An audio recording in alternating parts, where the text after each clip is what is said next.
আসসালামু আলাইকুম।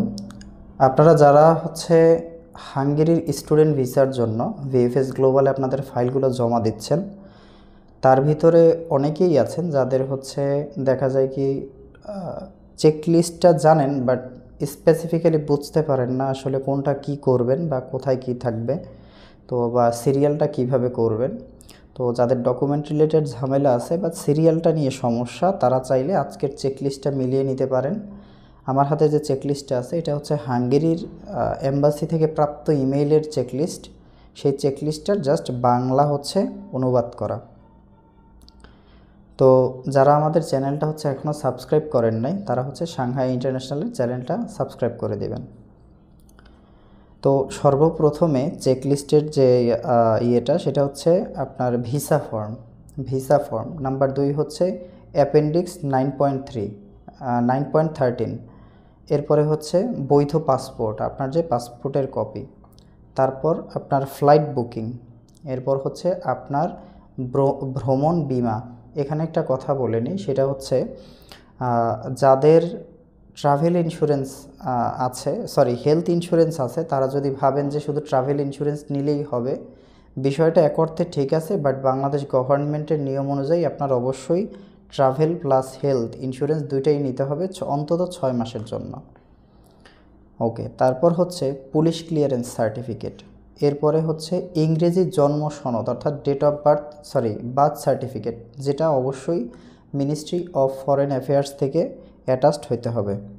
তারপর একটা ইউরোপাসের সিভি। তারপর মোটিভেশন লেটার স্বাক্ষরিত। আপনি যদি কোনো কনসালটেন্সির মাধ্যমে করে থাকেন তাহলে একটা কনসালটেন্সির সার্টিফিকেট। এরপর সংশ্লিষ্ট বিশ্ববিদ্যালয়ের অফার লেটার, অর্থাৎ আপনি যেই বিশ্ববিদ্যালয়ে আবেদন করেছেন সেটার অফার লেটার। এরপর ওই বিশ্ববিদ্যালয়ের ফাইনাল অফার লেটার। তারপর যদি আপনার আইএলটিএস কিংবা এমওআই বা টোফেল যদি কিছু থেকে থাকে সেটার সার্টিফিকেট।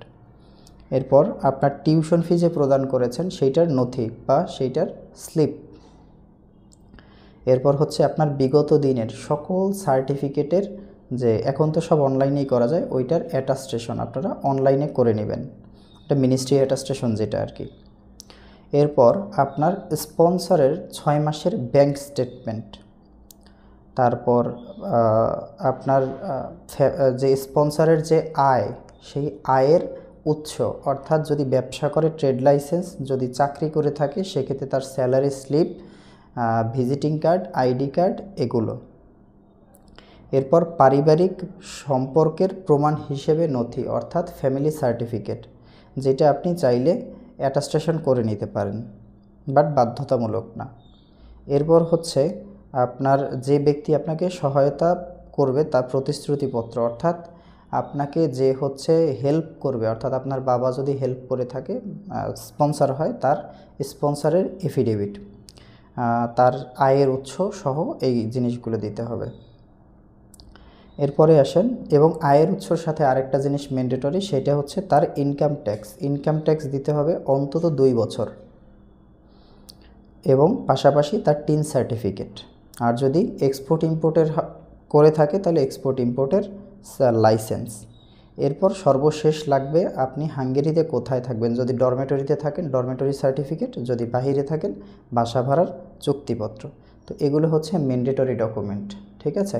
সো যাদের এখনও টেনশন আছে কি কি ডকুমেন্ট নিয়ে যাবেন, এই ডকুমেন্টগুলো আপনারা 1 বাই 1 সিরিয়ালে নিয়ে গেলে ইনশাল্লাহ আর কোনো প্রবলেম নাই।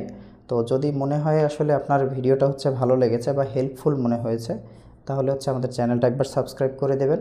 আল্লাহ হাফেজ।